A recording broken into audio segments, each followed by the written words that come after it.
So 1 year పాప కోసమైతే అందమైన లంగా జాకెట్ కుట్టేశానండి. మీకు ఎలా అనిపించిందో చూసి ఒక కామెంట్ చేసేయండి. ఇదొచ్చేసి బ్లౌజ్ పీస్ అండ్ అదొచ్చేసి లంగా అండి. 2 అయితే ఆల్మోస్ట్ ఒకలాగే ఉంది. జస్ట్ చిన్న లైట్‌గా డిజైన్ అయితే మారింది. సో అవుట్‌ఫిట్ అయితే ఇలా వచ్చింది. పెటల్స్‌లా పెట్టాను బ్లౌజ్‌కి. అండ్ బ్లౌజ్ సెల్ఫ్ కలర్ ఇవ్వడం వల్ల అంత లుక్ రాదనిపించి ఏదైతే బార్డర్ బ్లౌజ్ కోసం ఇచ్చాడో ఆ బ్లౌజ్‌ని బాడీకి పెట్టాను.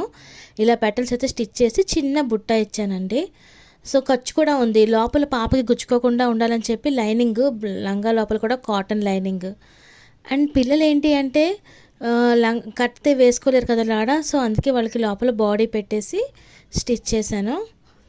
చూడండి ఎంత బాగుంది కదా. మీరు ఎవరైనా ట్రై చేయాలనుకుంటున్నారా? ఒకవేళ ట్రై చేస్తే మీకు ఎలా వచ్చిందో నాకు చెప్తారా? సో చూసారు కదండి, ఇలా లోపల లైనింగ్ కూడా వేశాను. అండ్ ఖర్చు కూడా ఉంది. ఆల్మోస్ట్ 5 ఇంచెస్ దాకా ఖర్చు ఉంటుందండి. ఖర్చు బయటికి పెడితే అస్సలు బాగోదు. సో ఎలా టాకా వేసుకుంటాం కదా పిల్లల కోసం లంగా జాకెట్లకి, నాకు అలాగ అస్సలు ఇష్టం ఉండదు. అందుకే బార్డర్ బ్యాక్ సైడ్ నేను అదైతే అడ్జస్ట్ చేస్తాను.